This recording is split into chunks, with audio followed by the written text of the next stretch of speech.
Percent of the time. I love cigarettes. All right, folks. Thank you guys for all hanging out today. Thank you, Peter. And a cock-a cuckoo to you all. Have a great day.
This hour on WMNH is sponsored by CGI Business Solutions, located at 5 Dartmouth Drive in Auburn.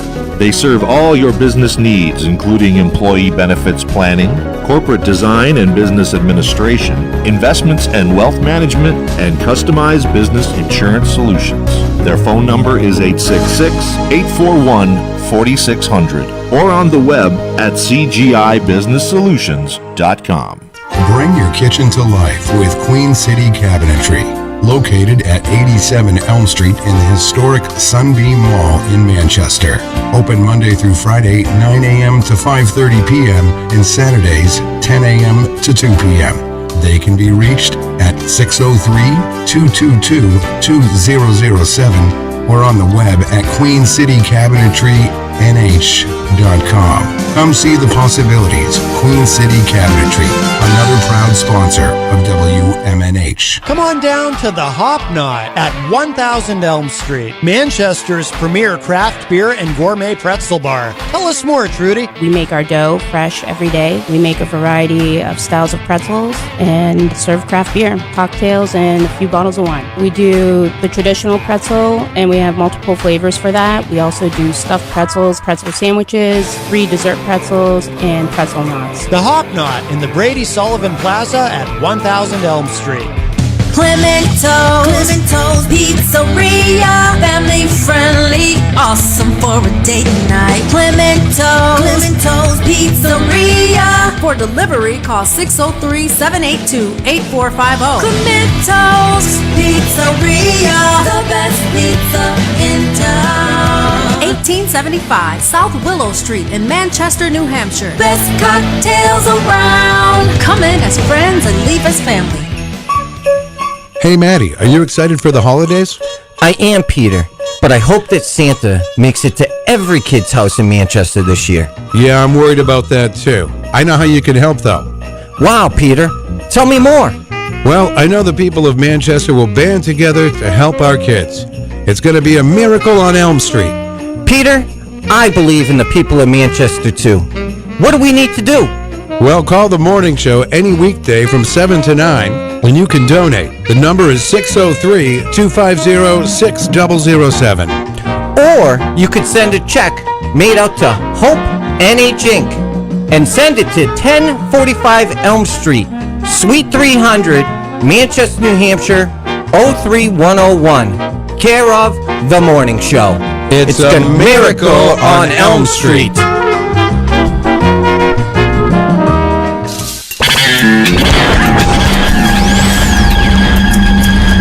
You are listening to WMNHLP, Manchester's radio, broadcasting at 95.3 megahertz frequency modulation from the top of 1000 Elm Street. Our studios are located at 1045 Elm Street and licensed to Manchester Public Television Service in Manchester, New Hampshire, USA.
Hello, everybody. Welcome. Here we go. It's that time again. Matt Connerton Unleashed.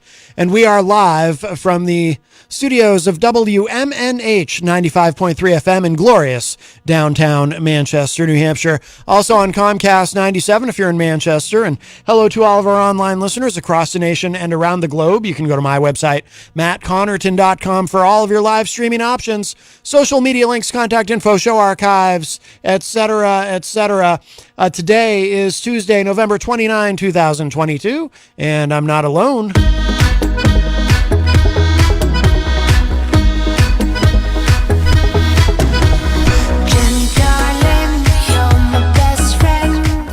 Jenny is here at the news desk. I am present and accounted for. Yes, welcome. Thank you. I thank you. Very gracious today, I see. Oh. Yeah. I'm not usually? Well, yes, you are. I'm just not so much. Stop it. You can't just take a compliment. I don't usually say welcome? No, not to me. Oh, actually, I probably don't usually say welcome, do I? Not to me. I suppose not. Yeah. Take it back. Well, it's because it's a Tuesday. You're not usually here on Tuesday, so welcome. Yes, thank you. On this Tuesday. I know it's a mix. We're mixing it up. Yes. In the great Easy G. That's right. Well, we have a lot. We have a lot coming up today on the program. We're going to talk in a minute. We're going to talk about the Miracle on Elm Street. There's some new details about that coming up. Also, in the second hour of the program today, we're going to be joined by members of the band Infinity Vein.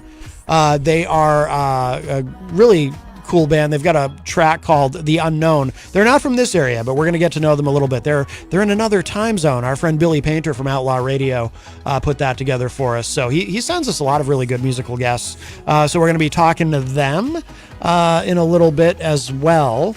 But if you'd like to join us on the program today, let me go ahead and give all the pertinent contact information. The studio line, of course, 603-250-6007, 603-250-6007. You can text me at 617-917-4476, tweet me at Matt Connerton, or send an email to matt@mattconnerton.com. And, of course, you can interact and opine in the Facebook live chat. But the best thing to do so that we can hear and enjoy your dulcet tones is to give us a call at 603-250-6007.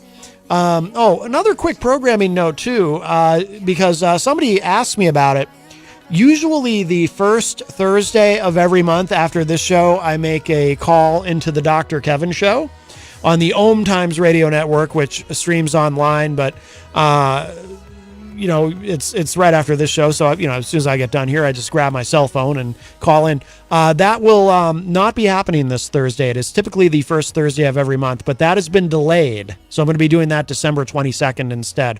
So if you're looking for... That's like delayed. I know, yeah. That's not delayed. Delayed is I'll do it next weekend. Yeah, Kevin... That's not delayed. Kevin said we have to delay it, which... That's okay. It's... I don't think you should use delay, though. I think you should use postpone. It is postponed. There you go. It's okay, though, except for, of course, the people who...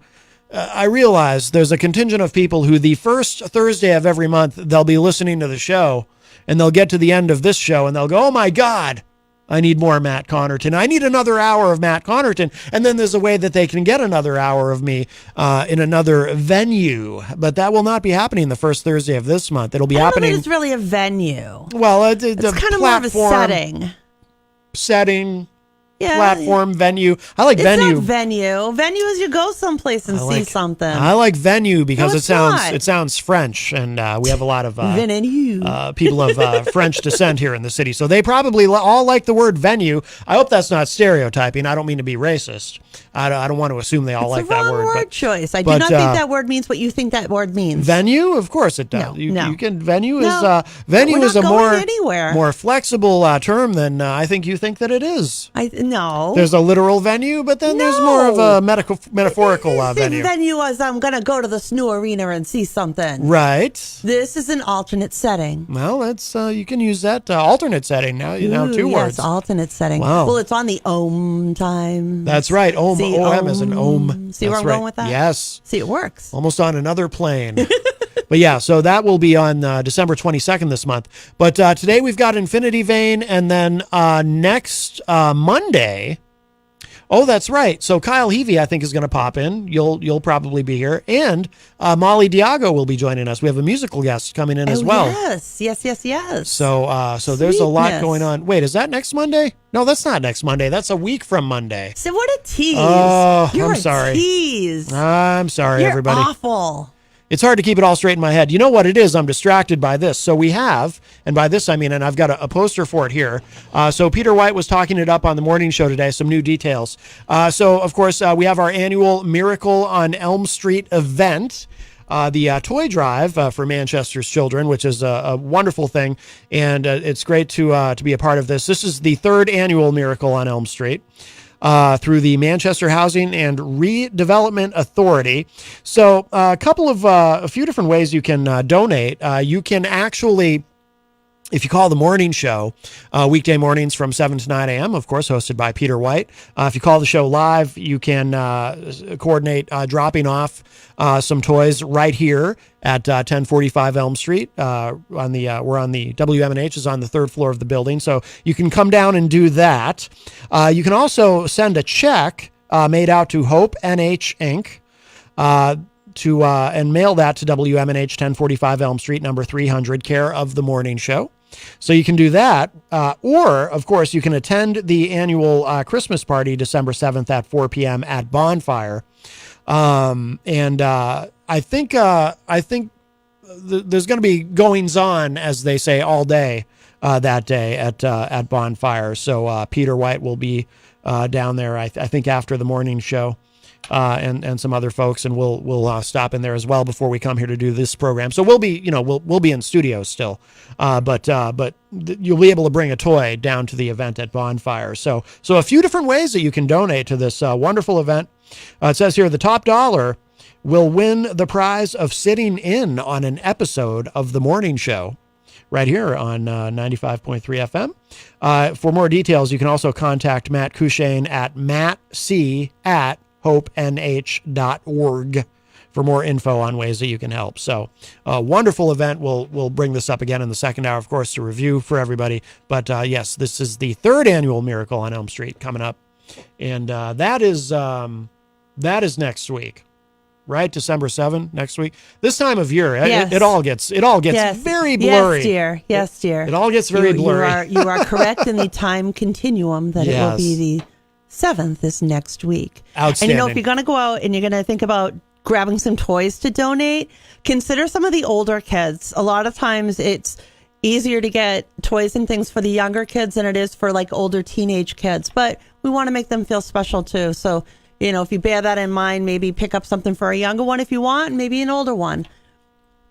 We should mention, too, you have donated, and we're going to post pictures right after the show Don't today even mention. so people can see them. But you have donated not one, but two of your beautiful paintings for this year's event. I love this year. I love doing that every year. It Yes. makes me feel like I can at least help in some way. I think last year you donated one, right? But this year Yeah. you've donated two. Well, I had two come to mind. And so I showed Peter, and he said he liked both of them. So, hey, what the heck? I like having the idea that little pieces of me will hang on walls around. There's a lot of my artwork around the world, and it's really cool. And for me, that's kind of my little get out of it is I feel like there's little pieces of me Right. all around the globe. Yes, very cool. Yay. That is outstanding. So 603-250-6007 is the number if you'd like to join us today. So, what? Sorry. There's another new one in the Oh, chat room. yeah, I see that. Yeah, we'll get to that. Oh, God. We'll get to that. I think they multiply. Yeah, we'll get to that. 603-250-6007 is the studio line, 603-250-6007. You can text me at 617-917-4476. Tweet me before it's too late. If you've ever in your life thought to yourself, I need to tweet at Matt Connerton, do it now, at Matt Connerton on Twitter, because you never know. Twitter could go away at any moment. And we have well, it literally could, though. It actually could. So dramatic. The whole thing could the implode. Sky is falling. We have a call. Hi, welcome to Matt Connerton Unleashed. Who's this? Good afternoon there, Ratso. Did you miss me? The thing is there, Ratso, is that you're in a small market in nowhere, Bumville, insignificant, inconsequential Manchester, New Hampshire.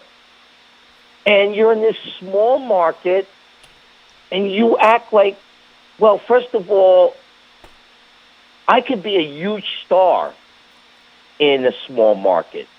But understand this, Ratso. Yeah. I could be a much bigger star in a major market, in a main market, like any big market radio station or Sirius satellite radio. I could be a huge star. Huge. And you're not a huge star. You're nothing. You're a local yokel, Beverly Hillbillies, Green Acres type of person catering to a bunch of hillbilly people in Manchester who are uneducated, who are dummies like you that buy your crap. It's like you're a snake oil salesperson. And I guess that's good for you, Ratso. But you know what? I wish your people out there would understand that I could be a huge star. And this is the reason why you won't give out my website, you won't give out my YouTube channel, you won't give out my email, you won't do anything because you're so scared of me, Ratso, that I pose a threat to you. But really, even that's not the main issue. The main issue is without me, I'm not saying all me, but you have to bring my name up every time. I mean, I haven't even been bothering with you. I don't talk about you. You have to bring up my name. Now, why is that? Because you're trying to get publicity? So 2 things. I guess you just can't make it on your own with your so-called show without bringing up Joe. So 2 things. Two things. Are you listening? All right. 2 things. First of all, we don't talk about you ever on the show anymore, and that's because of you. So I don't know what you're talking about. We don't mention your name at all. We don't even refer to you in code. And number 2, I'm surprised you have time to speak to me. Shouldn't you be on your way to Mar-a-Lago for a dinner with the former president? It seems like you'd fit right in.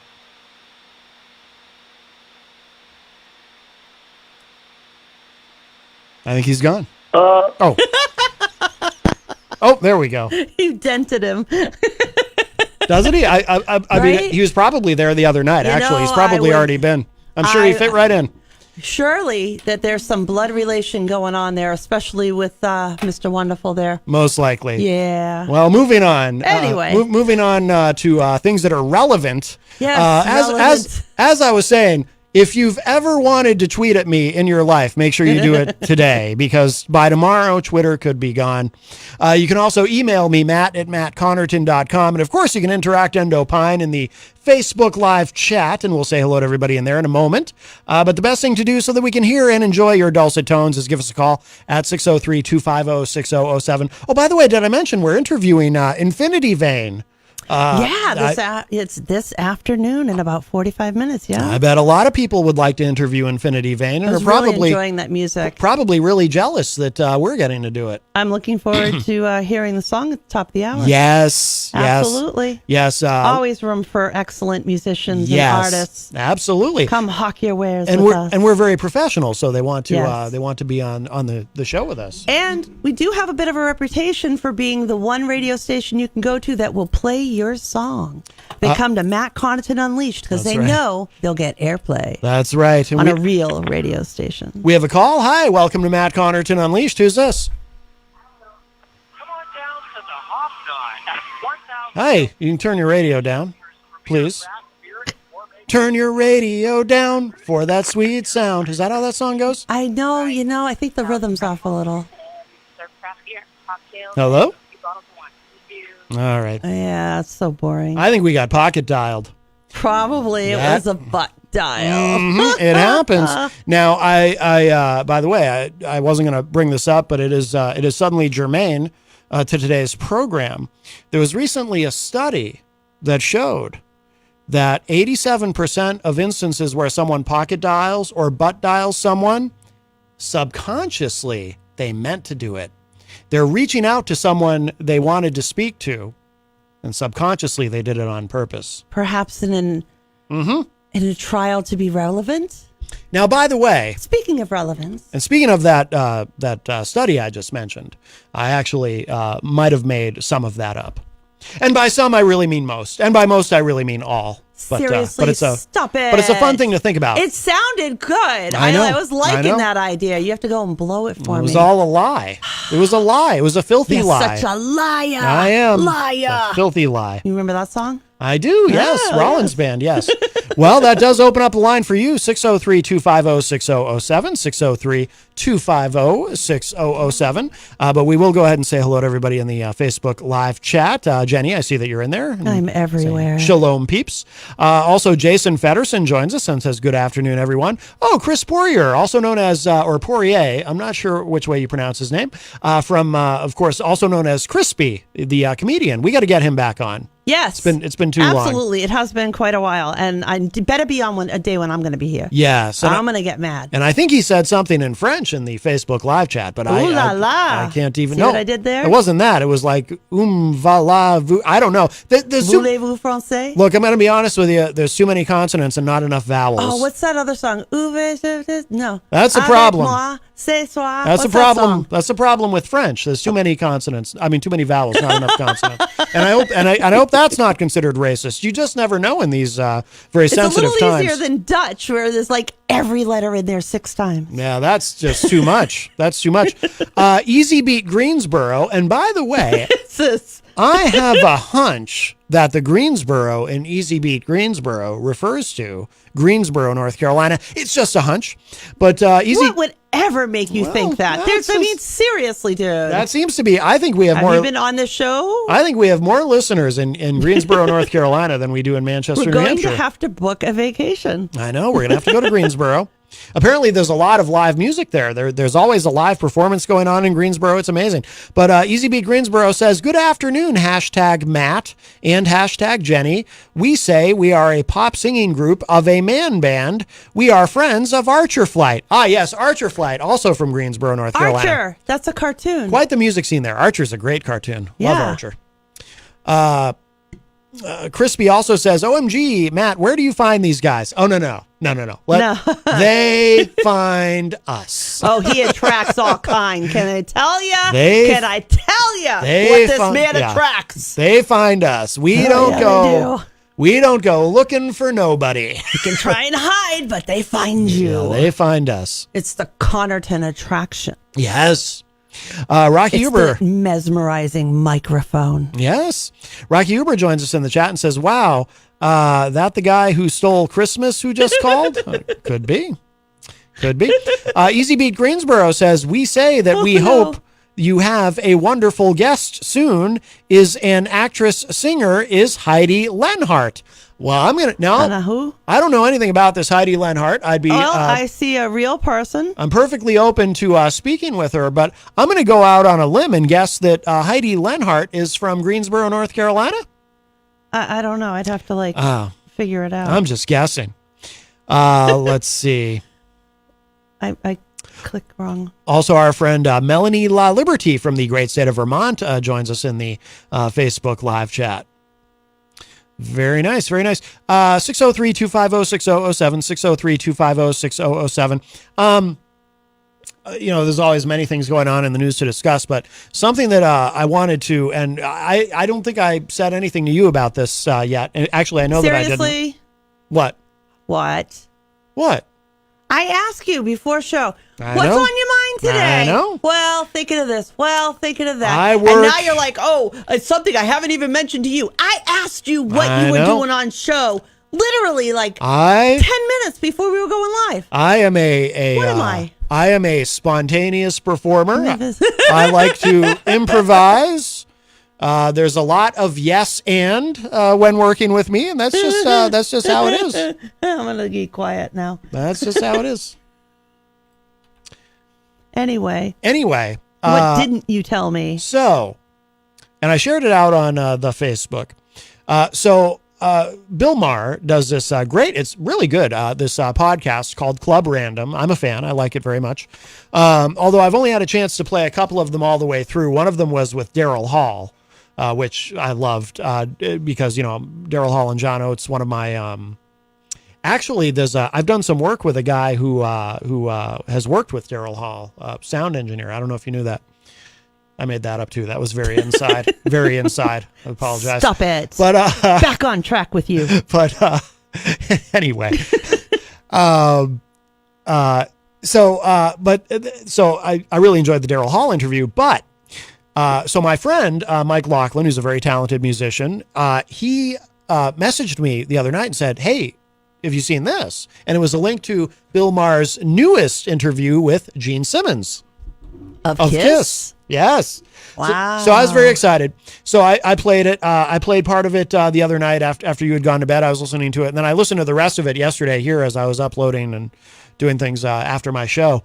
And by far, the most open and sort of introspective and reflexive interview that I've ever seen Gene Simmons do. By far. Really, really good. It's about an hour and 10 minutes. And it's incredible.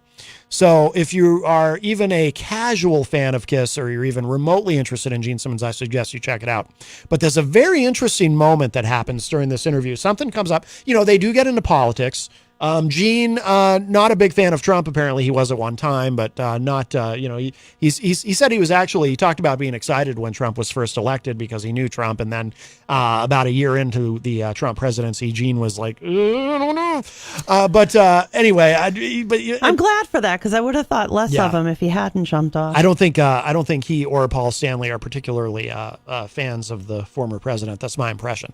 But they try not to get overtly political because, they're in a band and, you don't want to risk alienating a large segment of your audience, which Gene does explain, but they do get into politics a bit. They kind of wade into it. And Gene explains he's really a centrist and he's voted for both parties and so forth.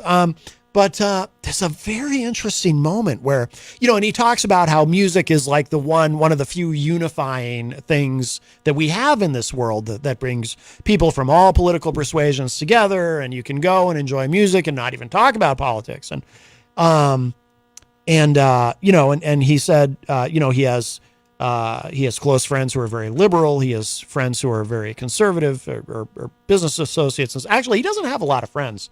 Gene kind of keeps to himself, but he knows a lot of people, obviously, and has a lot of acquaintances. And, and he's not one to shun someone for, disagreeing with him politically or anything like that.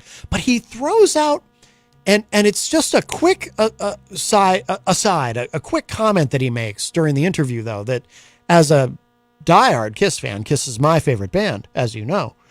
No. This one comment that he makes really stuck with me. He said something about, I even have somebody in my band who's, believes in conspiracy theories and is a QAnon follower. And he just kind of mentions that and then just moves on.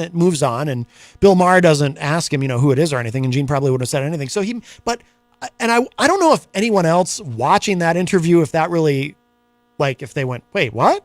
But it got my attention. And then I'm thinking, well, who is it? Now I'm wondering who in the band. Here's the thing, though. So Ace Frehley, who is not in Kiss anymore and hasn't been for quite a while now, over a decade since, he was in the band and then out and then back in and then out again. He was an original member, but I know that I've seen some stuff from him online. Apparently he is into conspiracy theories and he's probably a QAnoner. No, boy. Wouldn't surprise me at all. So then Gene makes that comment and I'm wondering, wait, is he referring to Ace? And he might have been, but he actually says what he said was somebody in my band. In other words, he speaks it in present tense. So then I'm wondering, was he just speaking loosely and he did mean Ace, but he just meant someone who's been in Kiss? Or is it somebody who's currently in the band? And then I'm trying to figure it out. I know it's not Paul Stanley, clearly. But then I'm wondering, so it's got to be one of the other two guys if it is somebody currently in the band. And I'm going to have to ask Dan Randall of Dan Randall and the Randlettes, who's an even bigger Kiss fan than me, because he actually gets in all the, like, he's got the merchandise and everything. He collects everything. I wonder if he has any insight into this, but now I'm wondering, who could Gene have meant? And it's actually troubling me. To think that somebody buys into that, yeah. It is weird from to a think place that you admire. The idea that somebody in my favorite band would be a QAnoner. It's hard to imagine it, given especially Gene's family history, and for those who don't know, they're Jewish, and Gene's mom was in a concentration camp. Yep. So they're not going to. Gene was born. He's an immigrant. Yeah. They came to this country when he was like 7 or 8 years old. I think he was born in Haifa, Israel. Yeah. And it's hard to think of anybody that would be in his realm that would buy into those conspiracy junk, because most of them are based on the evil Jew that's behind it. It's the Soros and this great cabal. It's all these Jewish terms that get used, and to of course, Jews are always the bad guy. It's hard to think of somebody in his circle that would go in that direction. That's just mind-boggling to me. It is, yeah. And but that can affect, though. That type of thing can affect band dynamics. I was talking just recently. It was last week on the show, talking about Journey and what's going on with Journey. And apparently, it's been an ongoing problem. You've got Neil Schon, the guitarist, who who's been steady throughout the band's history, and by the way, I think is one of the most underrated guitar players on earth. I mean, Neil Schon is amazing. I mean, before Journey, he played with Santana. I mean, he's just an incredible talent, and I like some of the other projects that he's done too. He had a side project called Hardline, which never... That doesn't strike a memory for me. Yeah, it never really took off, but it's so good. So you've got Neil Schon, who apparently has an issue with Jonathan Cain, who joined the band in 1980, replacing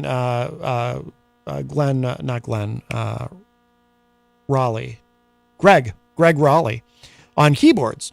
And Jonathan Cain is today married to Paula White. And, at one point there were pictures taken, Jonathan Cain, and actually a couple other guys in the band, not Neil Schon, a couple other guys in the band who I don't think are even in the band anymore, posing with Trump. And Neil Schon was apparently very upset. And it was like, can we not bring politics into the band? And so this has been an ongoing issue between Neil Schon and Jonathan Cain. But yeah, I'm so curious now. Who could it be? I'm curious to see if there's going to be any real fallout.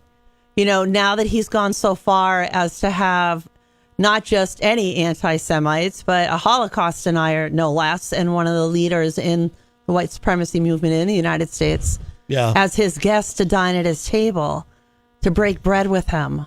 I'm disgusted, and I can't. I'm like, how can you still follow? All right, if what he's done already isn't enough, how can you follow somebody who is inviting and bringing publicity to someone that has literally said the only Holocaust that's happened in human history was the killing of Jesus Christ?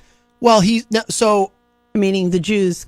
By the way, killed Jesus. Did you see the move Kevin McCarthy pulled today, where he was asked about it, and he goes, he says, "Well, the former president, he's already how did he put it?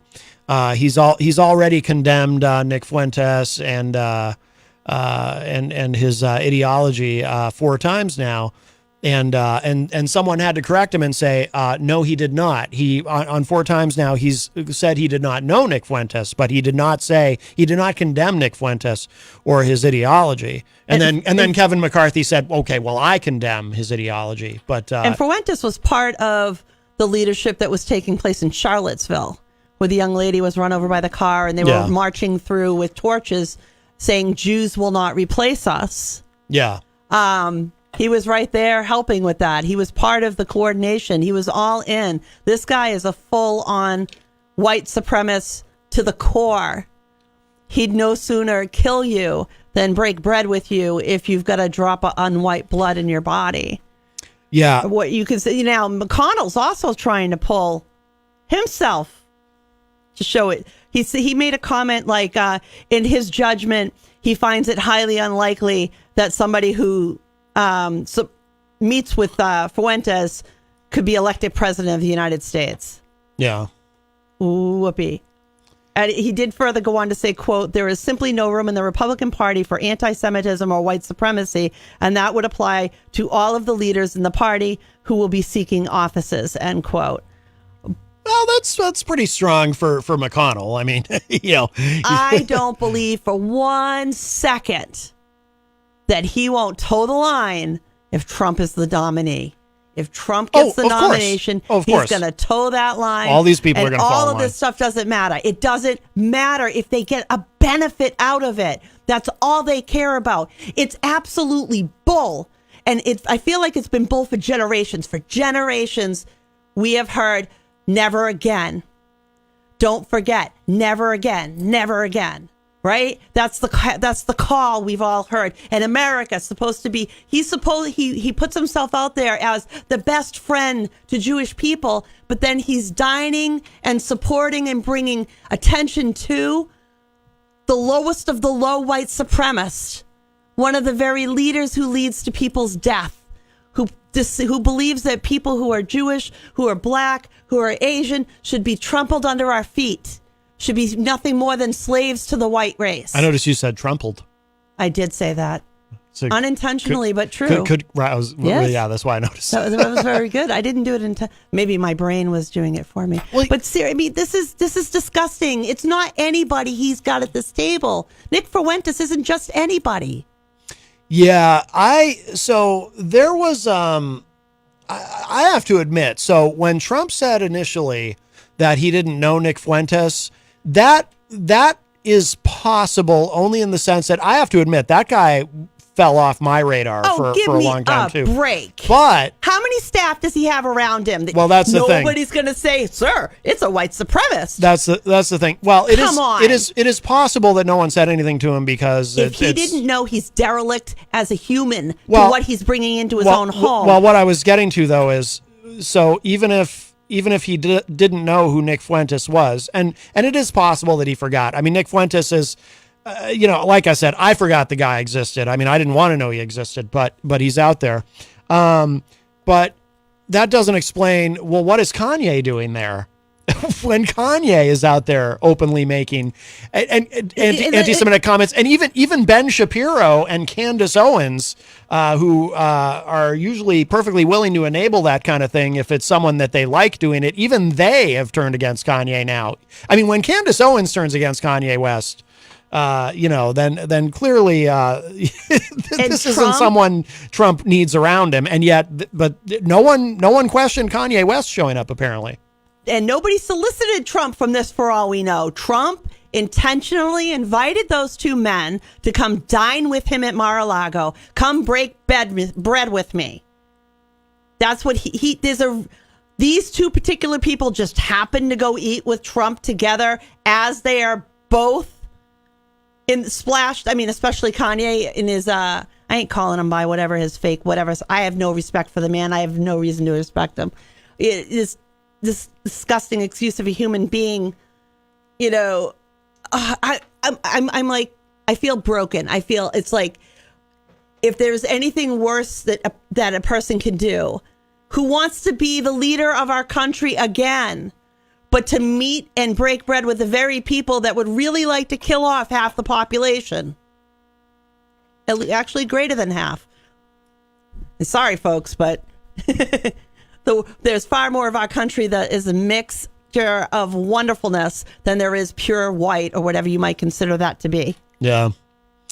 There's no. So even if you go by your theory, though, if you say he didn't know Kanye. Well, that's the thing. That was my point. And those two people come together for dinner with him. Right. Nobody else. Yeah. Just those two. I mean, honestly, I wouldn't have known Nick Fuentes if he walked up to me on the street prior to this. I'd forgotten what the guy even looked like because I don't remember really hearing about him much after Charlottesville. So he was off of my radar But again, if Kanye West walked up to me on the street, I don't really want anything to do with him. So someone who's associating with him, and it's obviously a guy like Nick Fuentes.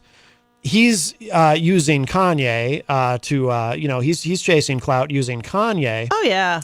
But ride those tails. But then there's this. So this is this popped up on Mediaite.com. Kanye punked Trump. NBC reports claim scandalous dinner was a troll orchestrated to make Trump's life miserable. What? This whole thing just gets stranger by the hour. On. So you're going to tell me his own people are setting him up? Well, no, not his own people. Well, they'd have to. They said somebody's going to set this event up. No, but I mean, is it possible that Kanye set Trump up? Because Kanye was complaining after the dinner that Trump yelled at him about running for president because Kanye's already got Yay 24 stuff. He does. He's got the hoodies and everything printed up. And he claims that Trump said something horrible to him about Kim Kardashian, who happens to be the mother of Kanye's children, as he put it. So it says here, more details are emerging out of Donald Trump's dinner with Kanye West and white nationalist Nick Fuentes. White nationalist, by the way, is a kind way of saying white supremacist or Nazi. It's like when Nazi works for me. It's like when I use the word xenophobic. I'm really saying racist, but I'm trying to be kind for whatever reason. So with some claiming that West punked the former president with the get-together, that the master troll got trolled. Citing people familiar with the details of the recent dinner, NBC News reporter Mark Caputo reported today on claims the get-together was a setup and may have been a trap. Trump reportedly only planned on meeting with Kanye West, but ended up agreeing to 3 of the rapper's friends joining them, including Fuentes. A confidant of Trump who chose to remain anonymous told NBC News that Trump was fuming after the meeting. The former president reportedly said, quote, "He tried to blank me. He's crazy. He can't beat me," unquote. Trump has claimed through multiple statements that he was and is unaware of the more troublesome and hateful views of Fuentes. Fuentes has meanwhile called Trump a hero, though he's also criticized the Republicans' 2024 presidential campaign. Caputo reported Trump was blindsided by the conversation at dinner, shocked Kanye West would criticize him, and even suggest that he... oh, that's right, this part. I guess he suggested that Trump be Kanye's vice president, which apparently angered Trump. Well, yeah. Can you imagine? I don't know who has a bigger ego. I know, right? Kanye or Trump, right? It's hard to say. Yeah. Fuentes claimed to NBC News Trump started the dinner by receiving applause and choosing a patio table everyone around could easily see. Equally controversial right-wing figure Milo Yiannopoulos claimed to the outlet that he was the architect of the dinner and it was all designed to make Trump look bad. I don't know if wait a minute. I wouldn't say Milo Yiannopoulos is equally controversial, by the way. So we are talking about the former president of the United States who has security and details for like ever. And nobody gets near him unless they've been checked out. And you're going to tell me that Nick Fuentes isn't flagged in an FBI file somewhere for being a white supremacist? Like, right. Of course, the ADL's got him listed. Everybody else has got him listed. I don't buy it. I think that's just somebody trying to create a smokescreen to give Trump something to hide behind because the backlash on this has been nasty. I like what Pence had to say. Pence said, quote, "Trump was wrong to give a white nationalist, an anti-Semite, and a Holocaust denier a seat at the table, period," end quote. I like that he used that terminology. Do you know what else? You know what else is in that everyone is missing? The Holocaust denial? No. So you like the terminology and the frankness, right, with which Pence said that? Yes. You notice anything else interesting, though, about Pence's comment there? What does he do in that comment for the very first time? Speaks against Trump. But what does he refer to Trump as? He calls him Trump. He said Trump was instead of President Trump. You're right. He always in the past said president. Always in the past, even with what barely passes for criticism from Pence of Trump. He's always said things like, President Trump or the former president. This is the first time Pence just flatly says Trump. And when I heard that comment, when I saw that comment, I was like, oh, he just calls him Trump. Trump was wrong. And he's inferring, because the language he's using, he's white nationalist, anti-Semite, Holocaust denier. Yeah. Like a lot of people don't Nick Fuentes legitimately believes that there is no Holocaust during World War II. Jews make it up so they can play victim and get things from it. He literally believes that. He doesn't believe that all these people died in concentration camps. It's all just a ploy to make you think Jews are victims so they can get your banking money and run Hollywood. Like, he legitimately believes this. Yeah. He firmly believes that the worst thing in human history is the quote unquote Jews killing Jesus Christ. And he calls that that's a Holocaust in his eyes. He's disgusting.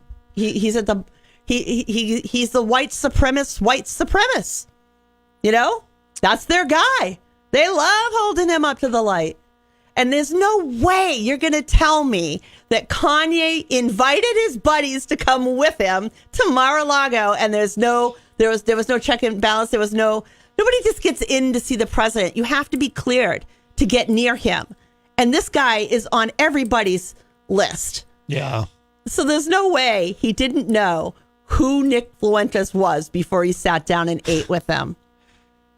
And if by some weird switch of history he somehow missed it, he's so derelict, he doesn't belong anywhere near the White House again. To be able to sit with somebody like that and you have no idea who they are? Really? Come on. I don't buy that. Do you really buy that? Well, which part? That he didn't know who this guy is. He doesn't know who Nick Fuentes is. Like I said, dude's like in the top 5 in the United States on everybody's list. I'm just saying, I forgot. He's right up there with Alex Jones. I'm just being honest with you. I forgot Nick Fuentes even existed for a long time until this. Not to sound like a jerk. I couldn't picture him. Not to sound like a jerk, but I know because you're not Jewish. Yeah. I've paid attention to this guy since he came into my light. Yeah. He's not out of my light. I believe he's the reason why, the synagogues get shot up. It's people like him and him especially that are out there spewing hate and telling people why you should kill and why you should not want to be around anybody who's Jewish or anybody who's black, or anybody who's Mexican. Yeah. They sooner build a new oven to put all of us in.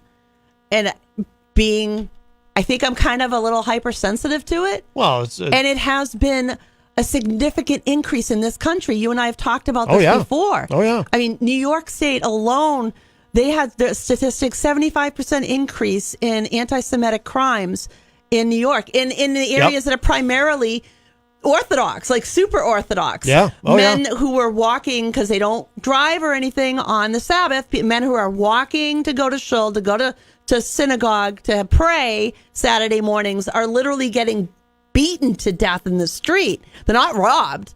They're literally beaten for being Jews walking to the synagogue. Yeah. This is real stuff happening around this country, and it is upticked more and more and more. And people like Nick Fuentes, who fuels that fire and pours gasoline on it behind and walks up behind these other people and goes, "Attaboy, that was good. You taught that Jew a lesson, didn't you?"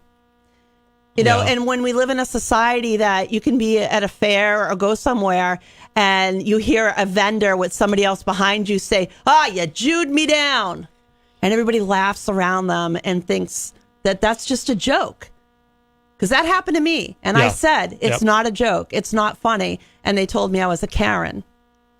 I was a Karen for saying that. There is someone who used to appear on this show who's now on the Pay No Mind list who I had to explain to once why, not recently, but years ago, who he used that phrase in a private conversation. It's not someone you would ever expect. I think I told you about this. And I had to explain to him, dude, you cannot say that. But he was oblivious. He was like, really? Why? I said, and I literally had to explain it to him. We're an evolving society, and that's where the younger folks are better than us in some respects because they don't have that to begin with. Yeah. Where we grew up with parents who were alive in segregation, or went through periods of history, the civil rights movement. It's not that far ago. It's really not.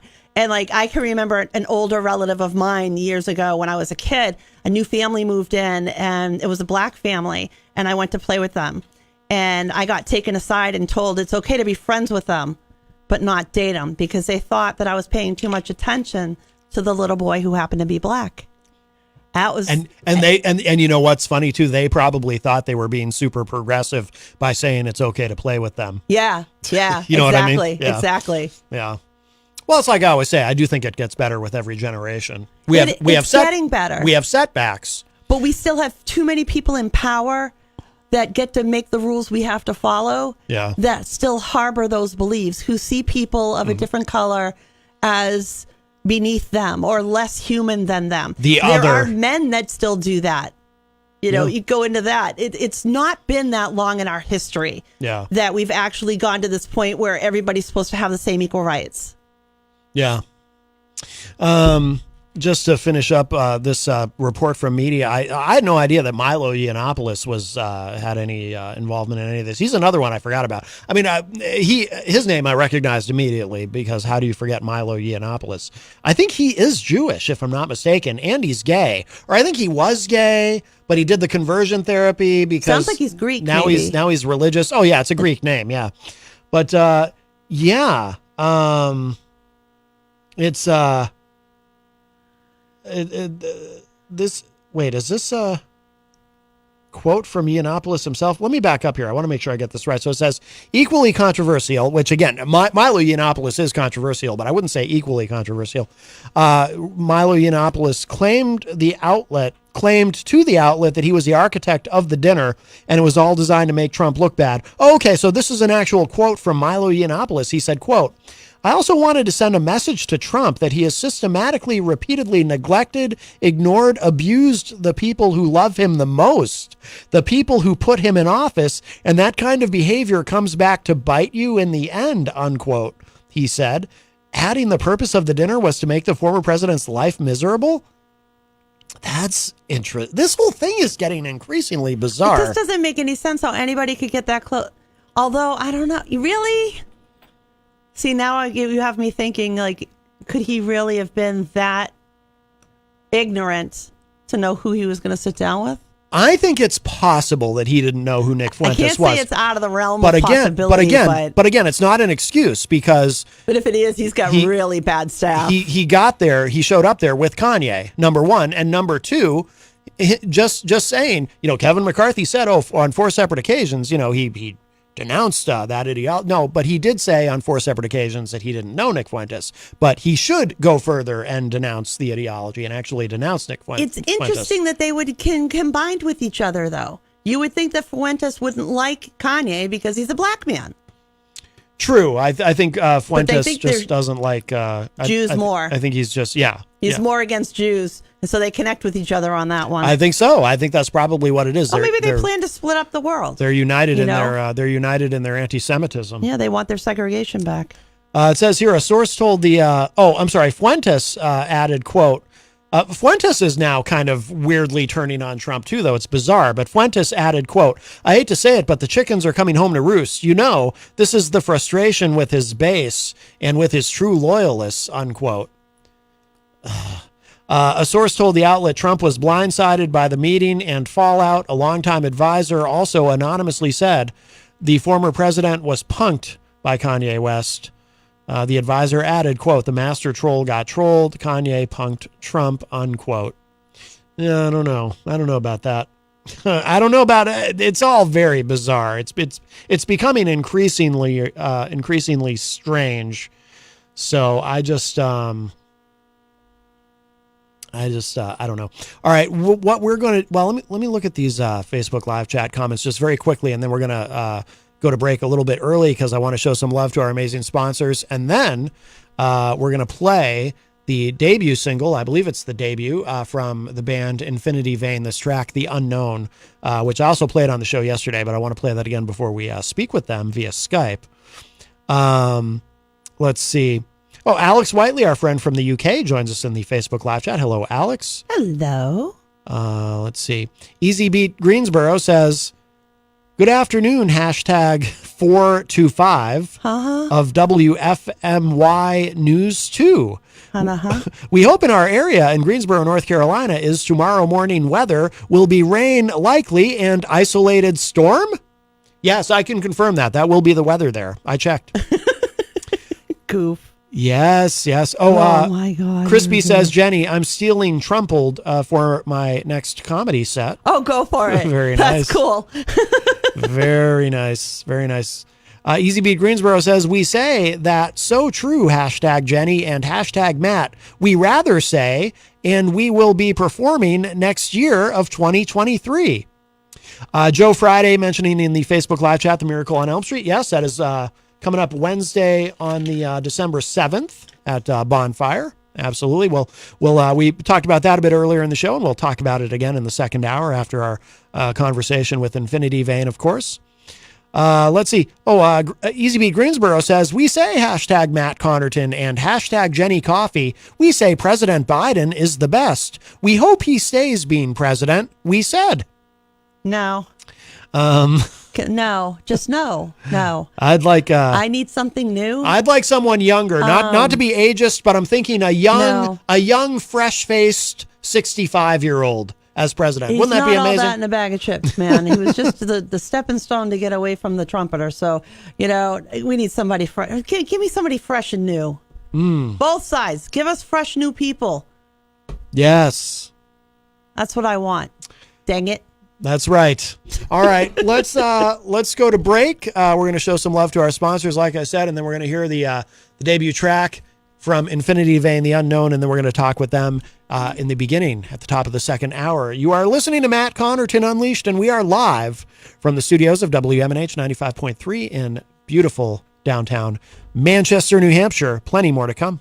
Come on down to the Hop Knot at 1000 Elm Street, Manchester's premier craft beer and gourmet pretzel bar. Tell us more, Trudy. We make our dough fresh every day. We make a variety of styles of pretzels and serve craft beer, cocktails, and a few bottles of wine. We do the traditional pretzel, and we have multiple flavors for that. We also do stuffed pretzels, pretzel sandwiches, 3 dessert pretzels, and pretzel knots. The Hop Knot in the Brady Sullivan Plaza at 1000 Elm Street.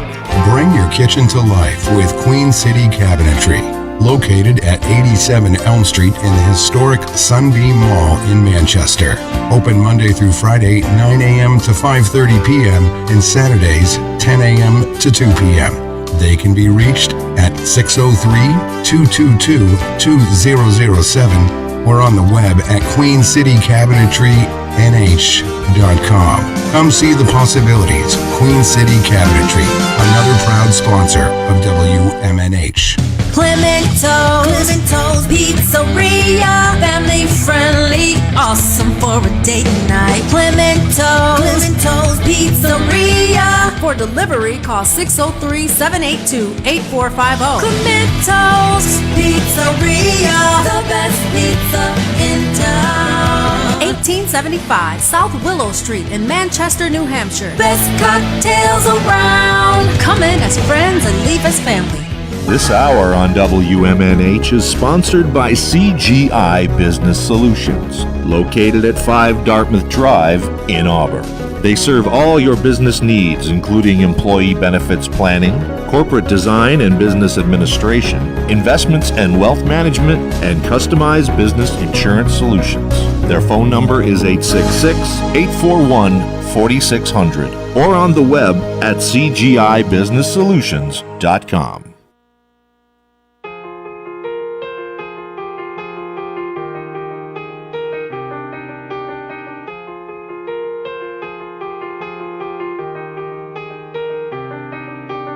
Time will show and then we'll know, unraveling another mystery. First to sober, last to know, if I'll ever glimpse the stars again. So say you still, what you will, yet only whisper how you feel.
Very nice, very nice. That is The Unknown, brand new from Infinity Vein, who are going to be Skyping in just a moment. This is Matt Connerton Unleashed, and we are live from the studios of WMNH 95.3 FM in glorious downtown Manchester, New Hampshire. Also on Comcast 97 if you're in Manchester.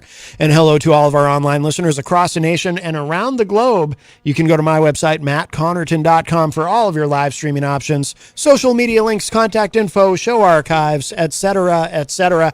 Today is Tuesday, November 29, 2022, and we will be they're going to be on Skype, so we will be able to take calls during our conversation with members of the band Infinity Vein. If you have anything for them, you can dial in at 603-250-6007 on the studio line, 603-250-6007. You can also text me at 617-917-4476, tweet me at Matt Connerton, or send an email to matt@mattconnerton.com, and you can interact and opine in our Facebook live chat, as always.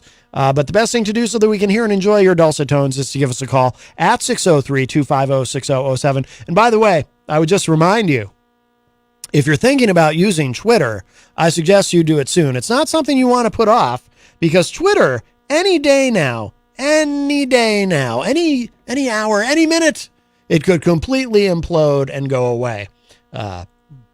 They got rid of a lot of their staff, chased away a lot of people. I mean, it was I talked about it on the show when it was first announced that Elon Musk had offered the employees the opportunity they could stay and work really hardcore hours or whatever it's going to be, or they could leave and get a 3 months severance package. And they opted to. Many of them opted to leave, and you kind of can't really blame them, right? Let's see. I'm just checking something here. I just want to make sure that we are definitely. I want to make sure I have the right time here. And Jenny is returning. We should remind everybody too. Of course, the Miracle on Elm Street coming up next week on the 7th. And Jenny is we'll post pictures after the show, but Jenny has donated a couple of paintings. Yeah, a couple little pieces of me. Yes. But I wanted to hold up the poster so people could kind of see it. If you are able to see what I'm holding up, if you're in the secret play group, you can zoom in, and there's even a QR code right there that you can access to be able to make a donation or to find out more information. Right.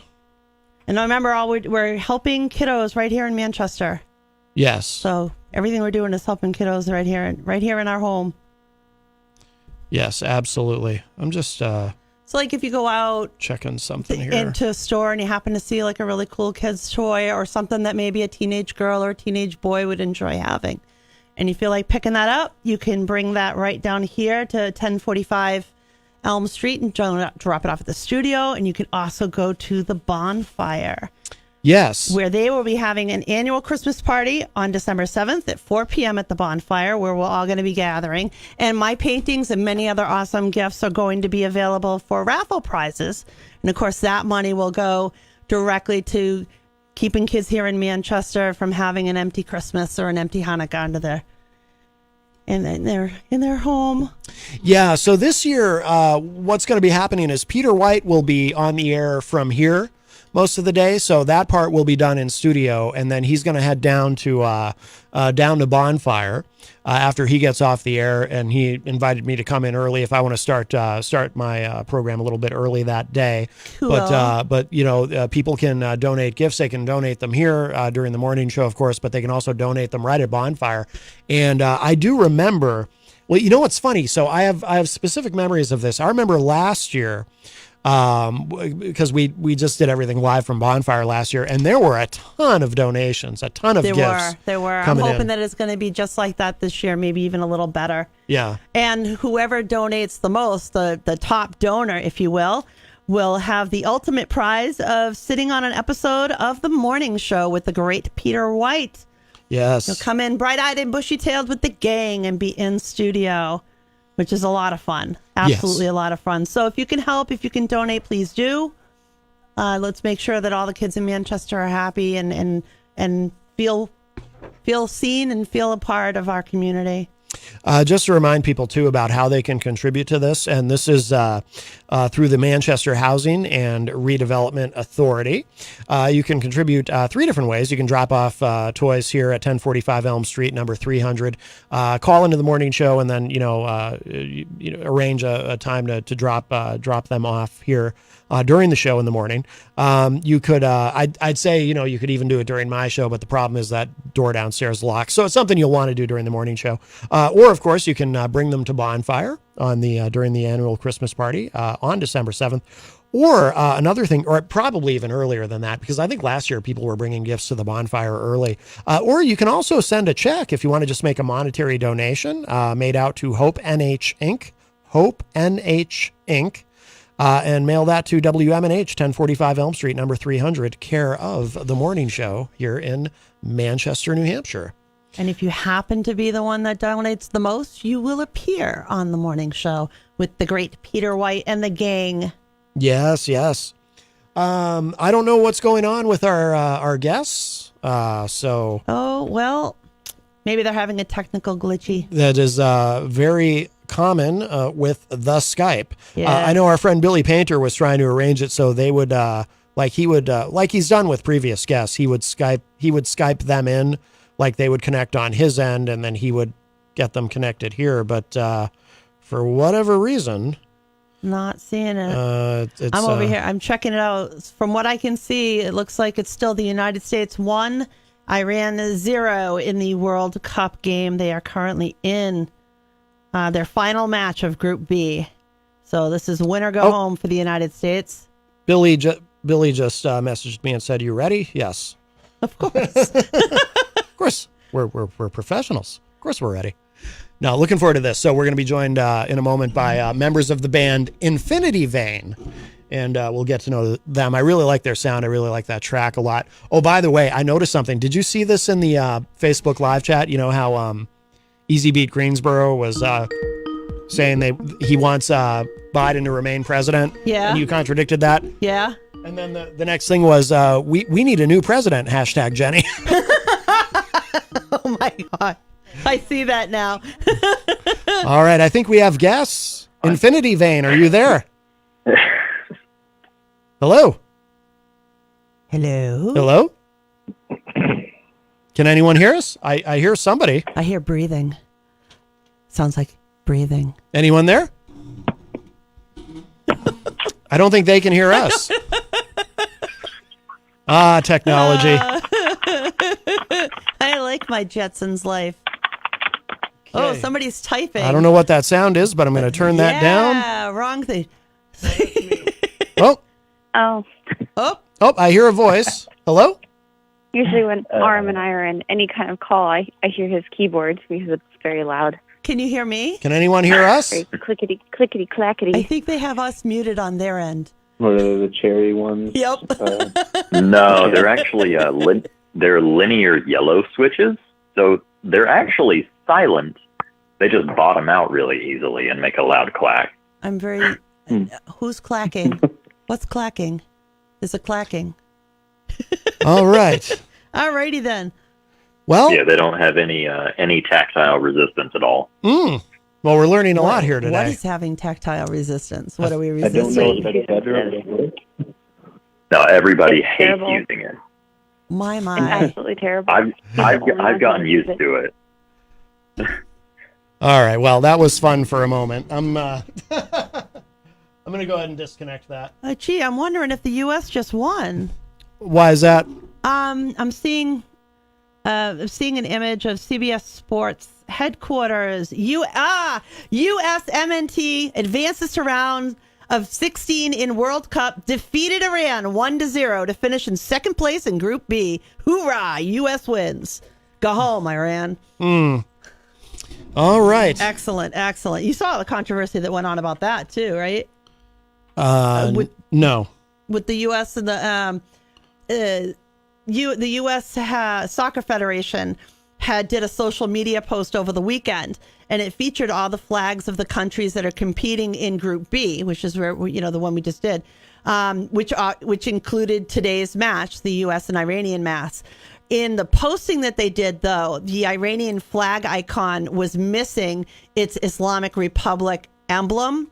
It just showed the red, white, and green stripes. And that was done intentionally because we were showing support for Iran's female-led protests going on right now all over Iran, where women are basically fighting for their rights to even exist. If you're not familiar, there was a young lady who was arrested by the religious police because supposedly her hair was sticking out from underneath her hijab, and then they beat her and they killed her, which sent people there into a furor. And now the Iranian women are standing up and they're risking their lives, and some people are losing their lives fighting for their rights as women. So in solidarity, the United States Soccer Federation had done that, and then Iran started screaming foul, and they wanted the United States to be thrown out of the World Cup after that flag change. But obviously they didn't win, and now they're going home. Yoo-hoo. I saw this pop up on Newsweek.com, and I at first I was like, "What am I seeing here?" It says, and this went up a few hours ago. U.S. to simulate strikes on Iran amid tense World Cup match. What? Yeah, it says here the U.S. will begin a series of joint aerial exercises with the Israel Defense Forces, IDF, today that will simulate strikes on Iran's nuclear program in the face of heightened tensions between America and the Middle Eastern country. Ooh. The exercises will reportedly begin today, so they've probably already begun, and will take place over the Mediterranean Sea and Israel, according to the Times of Israel, which cited an IDF statement. According to the Times, the statement said, quote, fighter jets and refuelers from the IAF, which is the Israeli Air Force, and the U.S. Air Force will take part in the exercise and simulate a number of scenarios in the face of regional threats. That's quite the timing. Right? We were all like poofing our chests out now. Yeah, apparently, yes. I don't want anybody to poof anything. The joint exercises were scheduled to launch the same day that the U.S. is also set to face off against Iran. Oh, all right. We're going to give this one more shot here. Here we go. Hello. Welcome. You're on the air. Hello? Hello? Hey, can you hear me? Hello. Hello. Can you I hear can us? hear you just fine. All right, welcome. So we have members of the band Infinity Vein with us, and how are you guys? We love the song "The Unknown." Great track. So it's welcome to the program. Thank you. Thank you. Absolutely. Now, who do we have on the line from the band? Go ahead and introduce yourselves, please. My name is Jana, and I do the front vocals and piano and stuff. Okay. Who else we got? My name is Aram. I do the lyrics and male vocals. Okay. I'm Mike, and I do the rhythm guitar, lead guitar, and I make a lot of the blooper reels because I like to make fun of things. Oh, that's cool. That's cool. All right. I like that. Very good. Very good. Anyone else with us? Micah, I do bass. Ah, the bass player. Excellent. Yes, I'm also a bass player. Yeah. So. Sweet. Very good. I play drums. My name is Cole. Cole, you are the drummer. Okay. Wow. We got. Yeah, the drummer. I never have. Billy. Billy? Play guitar. Billy plays guitar. Is this the entire band? This is the entire band. We got five of us. Wow. Yeah, all five of us. This never happens. Seriously, we always lose just I'm one. sorry, I'm sick. That's all right. No, it's awesome to have all of you. Yeah, yeah. We usually are missing one, and like we have to figure out if they were like taken by an alien or something. Yeah, this is this is unusual. So where are you guys from? I know you're not in the Eastern time zone. Where are you from? We're all in Texas. Oh, Texas. All right. Dallas Fort Worth area. Okay. Is that are you all from there originally? Is that where you met? Mike definitely actually where we met. kind of, yeah. Mike actually got us all together. This is kind of a project that he started, just finding people online and just having a dream and running with it, you know. But I think we're all kind of all over the country. I'm from Texas originally. Aram's from Tennessee. Okay. I'm from What's that? No, I missed something. Okay. So now you've got this track, The Unknown. Do you have more music coming? Because the response that I've gotten from this, just from the couple of times that we've played it, has been really positive. Are you working on an album, or are you just kind of going one single at a time, or what's the strategy as far as releasing music? You want to take that one, Jen? Sure. I think that we're going to try to go for an album. We might release a few more singles before then, but I think we're trying to go for an album. We're currently working on 4 new songs at the moment. Okay. So we really want to start playing shows as well. Oh, have you not played out yet, or were you playing out before? But obviously the pandemic upended a lot of the live concert and touring industry, and some of it hasn't really been able to recover. Oh yeah, go ahead. We actually have only been together for a little over a 3 month months now, right? Wow! Oh wow! Yeah. Well, yeah. So it's not, we just started. Wow. Yeah. And the songs they're just all coming out really fast. So That's impressive. That's really impressive. Was this the first time that a song was played on FM radio? Yes. That we know of, yeah. Yay! You got the world radio We premiere. love that. We live for the world premieres. Yes. Yes. Yes, we do. Yes, we do. Very good. Very good. Yeah. It's cool when you can get a band together and the music comes really fast. That's how you know you've got something good and that you've got the right mix of people and the right chemistry. I just know from my own experience playing in bands, when the music comes easily, then you know it's right. It's when you got to kind of struggle to all get on the same page where maybe it's not going to work out. But you've got obviously what you're doing is, you know, it's a big sound, you know, it's you've got a lot going on there in that song, The Unknown. And so is all of the other music, because, you know, as you mentioned, you've got a lot of songs that you're working on. Is it all kind of like that stylistically? Is it all like a big sort of a dramatic sound? I think we're definitely going for... Yeah, that's a great question. Do you want to take that one, Mike, or do you want me to? I'll give it a shot. Okay. You know, initially... kind of a backstory about this a little bit. So Infinity Band, I actually started this project in my dining room, and I was always about the big sound. I wanted a big sound when I started producing this music. But, you know, meeting the other fellow bandmates and whatnot, we all have a similar kind of view when it comes to like the big sound, except we all come from like different eras. Like I'm 47 years old, so I grew up on like Iron Maiden. I like love those guys to death. So you have all these unique, different people that come into this atmosphere, and it's like the big sound just comes kind of naturally, if that makes sense. But we're all trying to, you know, intermittently put each talent or perspective of what we have into the music to find what that sound's going to be. But to answer your question, yes, I would say that we are trying to go for a big sound. You know, it's funny, when I first met Jana over the phone, or actually I messaged her, I apologize for that. I said, hey, I want to start this band, and I want to do a kind of like a Nightwish type thing. And she's like, you know, that's awful big of you. No. I said I was kind of shooting him down at first, but I was trying to do it in a nice way. I was like, that's really cool, but like, I don't want to sound exactly like Nightwish or whatever, because that's what you said. He said, I'm going for exactly like Nightwish or something like that. I did. And I was like, I don't really want to copy someone else's sound, but that's cool. But as we kept talking, I realized that wasn't exactly what he meant. Mike likes to, he gets really excited, you know, and sometimes it takes him a little while for me to understand exactly what he's trying to say, but it's always fun regardless. Yeah.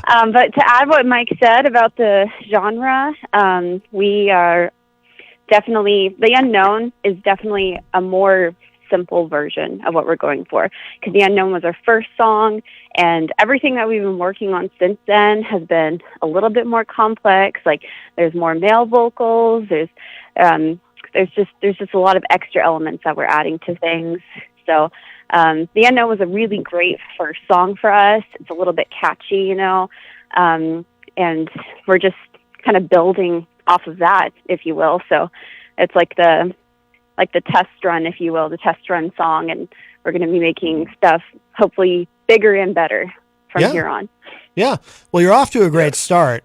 Absolutely. Yeah. Is this what you're doing and with the big sound and all of that, is any of that intimidating? Because obviously, you know, you've got a large group. You know, I've been in bands with, you know, I was in a trio at one point. I was in a band with 4 people, 5 at the most, but it was all, you know, just a lot of heavy rock and stuff, but nothing as complex as what you're doing with, you know, when you're adding in keyboard and just all of it. I mean, is it, it must be challenging, right? I mean, I'm just from the perspective of someone who's never tried to do anything quite as complex and layered sonically as what you're doing. Is it a challenge, or is the music coming so easily to all of you together as a unit that it's not really even difficult? You know, I say challenge accepted. Yeah, it's definitely something that is a little bit new territory for most of us, but we love it. And even if it's, you know, uncharted territory, we're all just diving in head first and trying to make it the best that we can. Yeah. It doesn't seem like we actually struggle all that much, you know, because like as a band, when we're in a little like 14 by 14 room, and you're cramming 6 people in there, but it's like it all comes pretty natural. I don't think that, like, you know, Jana can start playing one thing and I'll start playing another thing, and then if I mess up, Jana's not afraid to tell me, hey, you just messed up there, go back here and do this part. Okay. You know, but we all have that kind of chemistry where we can just kind of like throw our little parts in, and like all of a sudden here's this natural sound. It's like, wow, where did this come from? And it's like, wow, this is awesome. I love it. So yeah, I think if we didn't have the group of people that we do, right, it could be a lot more difficult, but everyone communicates so well musically that it just comes together like clockwork. Yeah, that's one of my favorite things about working with everyone in Infinity Vein is we're all open to sharing ideas. Like, everyone is allowed to share an idea, no matter what it is, and we just try everything. Yeah, I can tell you too, from looking at your YouTube channel, I checked out you know, some of the videos in there, and I see the room that you're in, and you know, it does come through. It really does in the videos that I saw, where you're working out a song or whatever it is that you're all doing together. It looks easy. It looks like you're all just very much in tune, pardon the pun, with each other, and like you're all like, it just feels like you're all moving in one direction. And again, with a large group of people, because for a band, it's a lot of people. I mean, it's that can be very challenging. So I think that's great. Yeah. I think that's great. By the way, what does the name mean? Does the name mean, and it may not mean anything. It might just be, I've been in bands where the name just sounded cool. Does the name mean anything, or does it refer to anything? Infinity Vein? Well, I'll go ahead and take that one. So Infinity Vein, when I was doing this project, like I said, in my dining room, I have a buddy named Gabriel, and he lives up in Detroit area. And he met me on TikTok, and he was kind of like one of my moderators when I was like playing solo stuff and whatnot. And he just became like a super fan of mine and whatnot. We just became really close buddies. And I said, hey, you know what? I want you to name this group, you know, or what I'm trying to go for when it was a solo project. And he gave me like a list of all kinds of different names on there, and Infinity Vein was the one that I picked. The one that stuck out. And for me, the way that I describe it, I think it means the most, is infinite life. Because like a vein in your arm, that's your lifeline. So it would mean like infinite life. That would be the best way to describe it. That's cool. Yeah, absolutely. Are there any that are there any that you all bounced around and considered that you rejected? I love talking about rejected band names. Sometimes you can find some good ones. Were there any? I mean, maybe there were none, but any you can think of that you considered and then you said, "Oh no, we can't do that." I want to get Shrimp Shack Shooters, and they said no. What is it? Well, I remember when when Mike first met up with me in Aram, I was a little skeptical on Infinity Vein. I was like, it's okay, but I don't know. And then he talked more about like the Lifeline thing, and then he's like, you can make it IV, and then that's a pun. You could like have an IV in your arm, like and we were just talking more about it, and then I was kind of sold. But in my brain, one of the ideas that I was going to pitch that never got pitched was Nimbus Lux. You know, like Nimbus Cloud, Lux meaning light. You know, kind of like when you see lightning flashing in a massive thunderstorm, but no rain. You know, kind of thing. Yeah. And I was like, we'll say that for maybe an album title or something. Yeah, that's cool. We also had Invoke the Hour primed to pitch, but Infinity Vein, we just came around to it real quick. Yeah, we didn't even pitch the ideas, so this is all news to Mike. Well, I hope How dare you? I do hope at some point in the future you use Invoke the Hour and Nimbus Lux for something, song titles or album titles or something, because those are both pretty cool, or maybe they'll work their way into some lyrics. But very good. So what is the trajectory of things? Are you going to be recording some more music and then get out and play some shows, or are you kind of trying to do it all at the same time, or or do you even know? Do you know what the plan is going forward? We have a plan that's kind of go ahead, Jana, you take it. Oh, okay.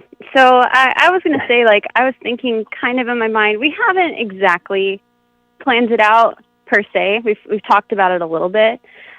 We've talked about when we're recording. We're talking about when we're going to do our show, and you know, getting a slot available for a recording studio and everything, you know, may take a little time. Yeah. It just kind of depends on the situation. So I guess we're sort of playing that by ear. But I visualize us probably recording one, maybe two more tracks before we end up playing our first show. Okay. Now, Micah has mentioned actually yesterday a potential show on New Year's Eve, was it? Yeah. That we might be ready for by then. We're not going to be ready. They want so. not that. Unfortunately, they need us for an hour set. We don't have enough material for an hour set, I don't think. Okay. Yeah. I can play some of those 311 songs you want to play. Yeah. I was going to say, do you have any covers you've been working on, or do you just focus on your original music at this point?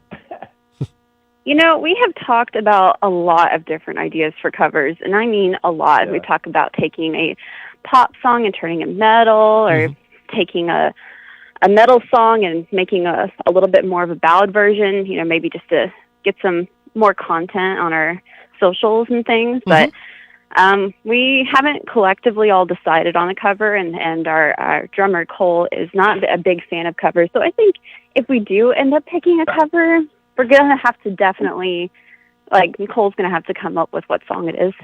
Yeah. There you go. It's going to have to be a bang. Very good. Because unless everyone's like excited and on board, it doesn't feel like it's worth investing time and energy into, you know? Right. Oh, absolutely. Right. Absolutely. Well, listen, I'm glad that we were able to get connected, and like I said, we really love this track, The Unknown. Since we don't have another one yet to play from you, I'm actually going to after we hang up, I'm going to play a Sepsis track, because I know that you've become fast fans of the band Sepsis.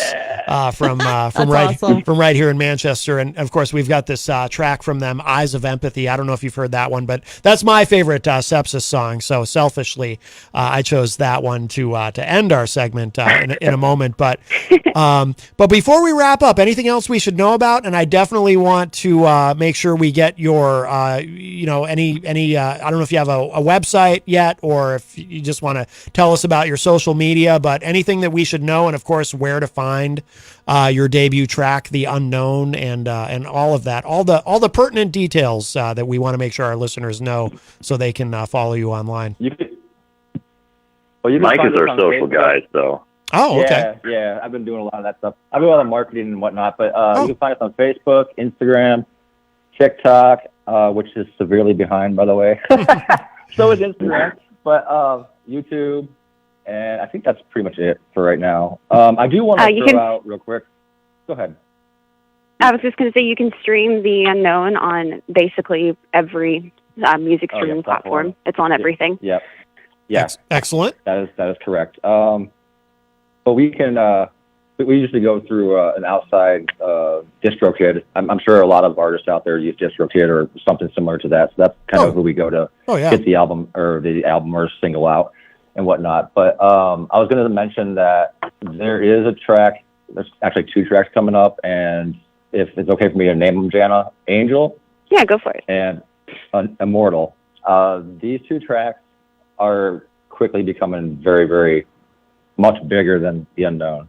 I for one, "Angel" was one of those songs that really didn't stick with me right away, but then last night we were playing it all together, and I'm like, dude. And then I woke up this morning, and the first thing I did was put my headphones on. I was like, dude, yes, all right. So it grew on me.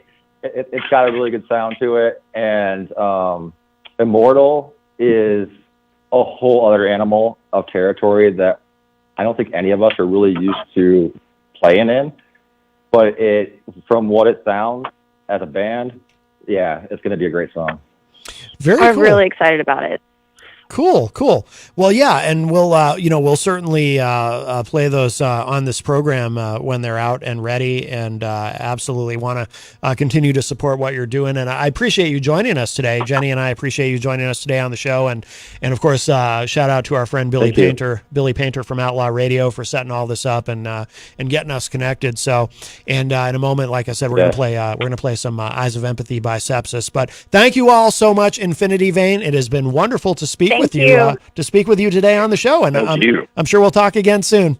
All right, thanks everybody. Okay. All right, bye-bye. Thank you. You got it.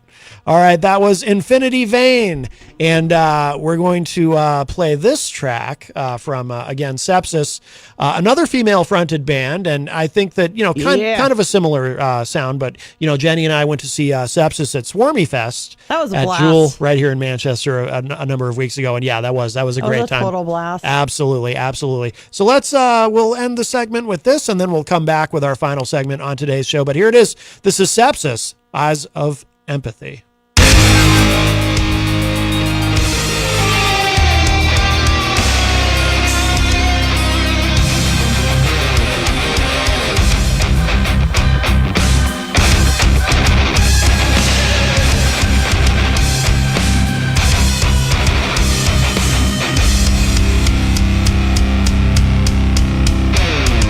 Strangers in my hallways, peaceful dreams are swimming in my head.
on down to the Hop Knot at 1000 Elm Street, Manchester's premier craft beer and gourmet pretzel bar. Tell us more, Trudy. We make our dough fresh every day. We make a variety of styles of pretzels and serve craft beer, cocktails, and a few bottles of wine. We do the traditional pretzel, and we have multiple flavors for that. We also do stuffed pretzels, pretzel sandwiches, 3 dessert pretzels, and pretzel knots. The Hop Knot in the Brady Sullivan Plaza at 1000 Elm Street.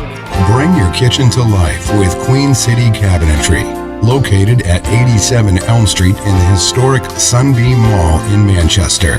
Open Monday through Friday, 9 a.m. to 5:30 p.m. and Saturdays, 10 a.m. to 2 p.m. They can be reached at 603-222-2007 or on the web at queencitycabinetrynh.com. Come see the possibilities. Queen City Cabinetry, another proud sponsor of WMNH. Clemento's Pizzeria, family friendly, awesome for a date night. Clemento's Pizzeria. For delivery, call 603-782-8450. Clemento's Pizzeria, the best pizza in town. 1875 South Willow Street in Manchester, New Hampshire. Best cocktails around. Come in as friends and leave as family. This hour on WMNH is sponsored by CGI Business Solutions, located at 5 Dartmouth Drive in Auburn. They serve all your business needs, including employee benefits planning, corporate design and business administration, investments and wealth management, and customized business insurance solutions. Their phone number is 866-841-4600 or on the web at cgibusinesssolutions.com. WMNH, rip the knob off.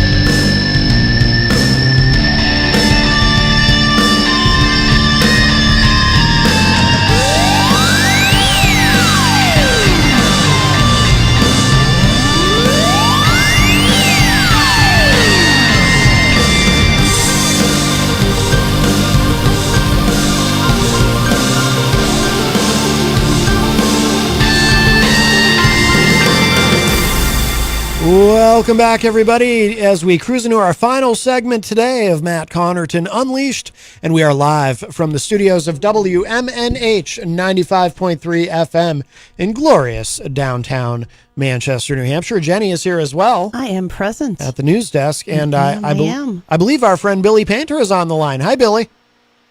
Hey, how you doing, bud? Good. How are you? Oh, honestly, I've been better just getting over this crud that I've had since the beginning of Thanksgiving. Oh, that's no fun. Yeah, this morning I woke up feeling like my head was caught in a vice. Ooh. Yeah. Great interview. I didn't go quite as smooth as I think I would have liked it, but nonetheless, that's the first time I had to juggle a conference of 6 people. Yeah, that's a lot. Yeah, because I was under the impression, well, I can use Skype and I can bring them all in on Skype, and then come to find out, I told them all I wanted to do a test an hour before everything happened. And I'm glad I did, because on Skype I could only hold 2 at a time. So I'm like, okay, we got to do something else. So I had to configure Zoom at the same time, which can often cause a lot of echoing. But it didn't seem like you experienced much of that. Nope, no echoing at all. No, the sound quality was excellent. Good. Yeah, absolutely. I could sure hear it on my end. But oh, okay. That explains the message, because when you messaged me and asked me how it sounded. Yeah, no, on this end, no echoing at all. Sounded great, Billy. Yes, indeed. No, but it was great giving them some airtime and putting them in the spotlight a little bit, because you can tell they have worked so hard, and they deserve it. Yep. No, they seem like really good people and very talented as well. So I predict great things, and I look forward to hearing more music from them, and hopefully the near future. Oh yeah, and just gotta thank a nameless entity out there. Even though I don't care for the person very much, hey, you brought someone else our way. Yes. And I know exactly what you mean, and yes. Thank you to that person. Yes, indeed. They're good. All right, enjoy the rest of your show, Matt. All right, Billy, thanks for the call. Appreciate it. You bet. Bye. All right, that's our friend Billy Painter from Outlaw Radio, also known as Bad Billy. But I like calling him Billy Painter because I just think he has a cool name. It just sounds It is cool. a cool name. It is. It is a cool name. I just sent you a breaking news article, but I did want to back up for 1 minute because I found out I had read part of the quote. Vice President Pence, his quote when he spoke of the recent dinner with Donald Trump and the Holocaust denier and disgusting people, and he had said he didn't think that it was wrong that Trump gave white nationalists, and anti-Semitic, and a Holocaust denier a seat at the table. But he went on further to say, and he should apologize for it, and he should denounce those individuals and their hateful rhetoric without qualification. So he went even further than just simply to say that what Trump did was wrong. He actually went further to say it demands an apology and a denouncing of all of these types of things. Yeah. Which is something Trump's not good at. He's been asked to denounce when Charlottesville happened, and all he could say was there were good people very fine people on both sides. Yeah. Yeah. Yep, that is true. Yeah, he doesn't like to apologize. Okay, I see what you sent me. Yeah, about the Oath Keepers. Yeah, surprising. Let me before we go with that, let me just remind everybody, of course, 603-250-6007 is the number to call if you'd like to join us today. 603-250-6007. You can also text me at 617-917-4476.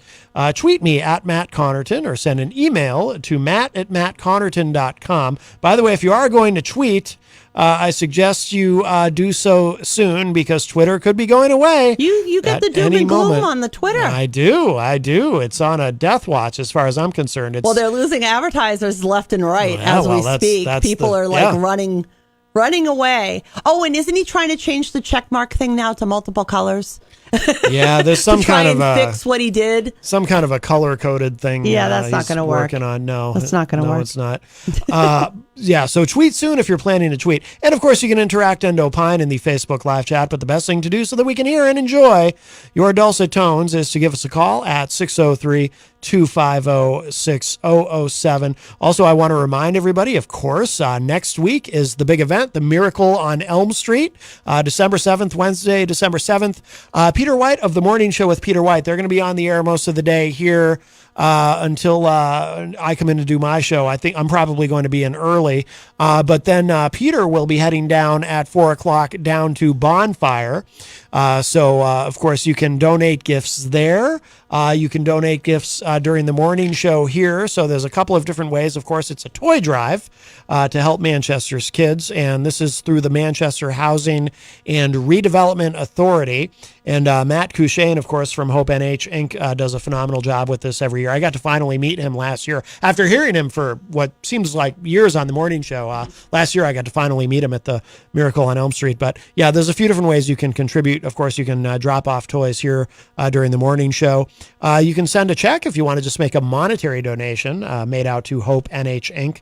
And send that to WMNH 1045 Elm Street, number 300, Manchester, New Hampshire, care of the morning show, or show up at the Bonfire on December 7th with your toys. And this has been a remarkably successful event. Last year, we were at Bonfire and there were tons of donations. And I remember the year before, I don't think the Bonfire was involved. So all the donations were coming here to the studio, and I don't know if you remember. You probably do. Oh, I do. The studio was full of toys. Absolutely. It was just incredible. The way there the were community. A lot of bicycles. There were a lot of bicycles that year too. There was all kinds of stuff, and just the way the community really steps up to help the kids is just incredible. So it's a real hometown. Yeah, we love to see that. So, and And we give great credit to the people of Manchester for doing that. And Jenny is donating 2 paintings, not 1 but 2. Stop it. Which are here in the studio as we speak, and we'll post a couple pictures of those after the program. They'll be available in the raffle. Yes. It's going to be a great raffle at the bonfire. Yes. And all kinds of cool prizes. And the person who donates the mostest will absolutely get a winning seat on the morning show with Peter White and the gang. Yes. Come on in and get to have a morning with them. Right. So, so maybe you could ask them trivia questions. Ooh. Yes. Never know. By the way, that link you sent me doesn't work. Oh no! When I try to open it, but I can find it on another site. I'm sure I can shoot you. Everywhere's reporting on it, but yeah, it literally just happened. Some of it surprises me. 603-250-6007 is the number. 603-250-6007. Are you? I'm. Oh, sure. Did you send me another one? I did. I sent you another link. Oh, okay. So this is about the jury reaching a verdict in the Oath Keepers seditious conspiracy trial, which had been put to the jury, I think, the tail end of last week. Oh, by the way, Melanie Law Liberty is asking in the chat room, are they nude paintings? Those are the ones Jay likes the most. No, sorry, sweetie. Oh, yeah. Those are listed on the unsheathed version of this show. That's right. Yes. Yeah, sis, you have to go to the dark web to find it. Yeah, CNN reporting jury reaches verdict in Oath Keepers seditious conspiracy trial. Capitol Police officer praises jury and DOJ. Thank you for getting justice. This is from CNN.com. Capitol Police officer Harry Dunn thanked the Justice Department and the jury for the verdicts in the historic trial of 5 alleged leaders of the right-wing militia group, the Oath Keepers. Dunn was in the courtroom sitting in the front row and said this, quote, I was emotional. I didn't expect to cry in there. I am appreciative to the jury and the Justice Department. Thank you for getting justice for not just me and my fellow officers, but the United States. I don't look at as a victory when you do what is right. It's a lot to process, unquote. It says the defendants expressed little emotion while the verdict was being read. While the verdict was being read in the federal courtroom, the 5 defendants expressed little emotion. All of them were convicted of at least one charge. Stuart Rhodes, the founder of the Oath Keepers, who was found guilty of the most serious seditious conspiracy charge, among others, had his head down, writing notes to one of his attorneys, Ed Tarpley. Members of the prosecution congratulated each other after the jury had left. None of the prosecutors commented on the verdict. One of the defendants, Thomas Caldwell, and his wife prayed together several times before entering the courtroom. Now I'm surprised as they go on to say that Stewart was acquitted of conspiracy to obstruct official proceedings. That surprised me. That surprised me that he was actually acquitted on that charge. Yeah. But it's interesting, and maybe it speaks to our jury system in that, however they weighed out the evidence, he was found guilty of seditious conspiracy, which of course is like treason, but not of conspiracy to obstruct official proceedings. Yeah. And I would honestly, that really does surprise me. Because he's considered like one of the masterminds of it all. Right. That he would not be found guilty of that particular thing. Well, he's the head guy of the Oath Keepers, right? Or he was? He was the head guy, yes. Or yeah, he is the head guy, I guess, still. Yeah. Right? But he and 2 other of the defendants were acquitted of the obstruction of official proceedings, which is interfering with Congress doing its job and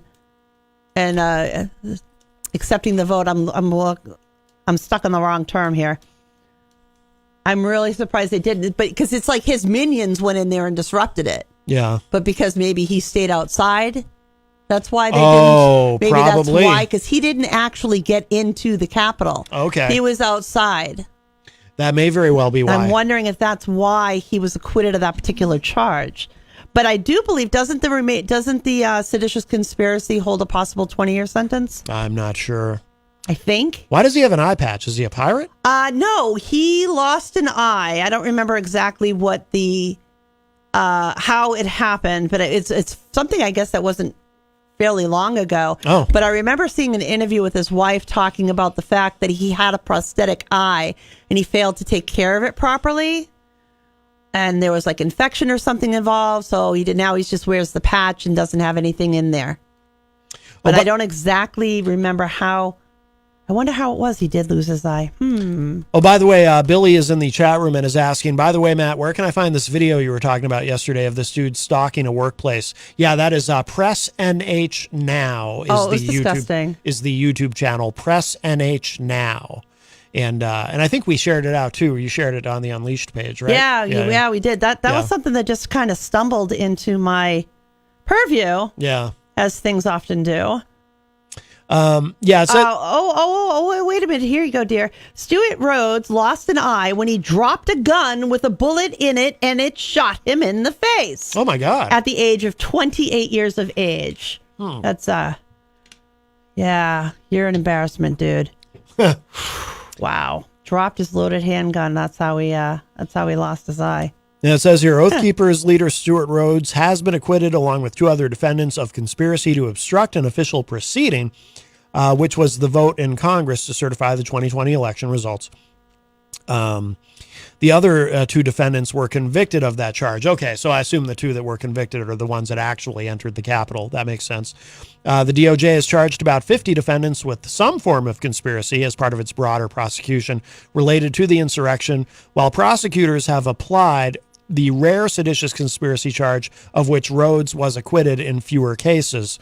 The defendants in the Oath Keepers case face a range of other charges, including the destruction of government property, civil disorder, and tampering with documents. The Kelly Meggs defendant, she was found guilty because she supposedly led the infamous stack formation that the Oath Keepers used inside the Capitol. Yeah. You know, when they were going up the stairs holding on each other's shoulders. Yep. Apparently she was at the head of that line, which is why she was found guilty. And she had a right-hand man, if you will, a Kenneth Harrelson, also found guilty. Okay. It's really interesting. Jessica Watkins, 40 years old. She led her own militia in Ohio before she joined the Oath Keepers. She started apparently she started that militia before she joined the Oath Keepers. She is also transgender and allegedly entered the Capitol with Harrelson and Meg and coordinated with their other fellow defendant, Thomas Cadwell. So it appears that those 3 went in. Okay. And Stuart didn't go in. He just watched them go. So he doesn't get apparently found guilty of that one. Well, that was smart of him, I guess, to at least not enter. He probably thought he was all free and clear as long as he stayed outside. Yeah, maybe. Maybe he wasn't expecting them to come forward with all the evidence to show the crew that he had waiting on the outskirts loaded to bear with arms, waiting to come in as soon as the president was to declare martial law. Wasn't that the way it was supposed to go with the pillow dude? Yeah. We mount the pillows and we declare martial pillowness and something like that. And then Stuart's little crew is going to come in with all kinds of weapons to go kill Americans. Kill cops, specifically. Killing cops. And this is okay for some people. It really is still mind-boggling to me what happened with the police officers and how people can look at them and call them traitors. You know, it's disgusting. Yeah. It's disgusting. Well, we are about out of time, so we have to begin to wrap up. Jenny, anything you want to plug before we go? Your website or? I hope he stays in jail for the rest of his life. Oh no, sorry. Yes, you can find more about me at JennCoffey.com, JENNCOFFEY.com. You can see my writings featured in The Mighty, and you never know what I'm working on next. Yes. Absolutely. Don't forget Miracle on Elm Street next Wednesday at Bonfire. Please donate if you can. And we want to see, like I said, it's been a very successful event the last couple of years. So we want to see it do even better this year and just every year just do better and better. So I know that everyone will step up. So very, very excited to be able to talk about that, of course. Let's see. If you missed any part of today's show, it will be up in just a little bit at WMNHradio.org and at my website, mattconnerton.com. And thank you again to the band Infinity Vein for joining us today. And, of course, our friend Billy Painter for setting that up and for calling in. And everybody in the Facebook live chat, thank you. And that's going to do it for us for now. And all right, we will talk at y'all a little bit later. We'll leave you with Infinity Vein one more time. I really do love this song. Look forward to hearing more music from them. Thanks, everybody.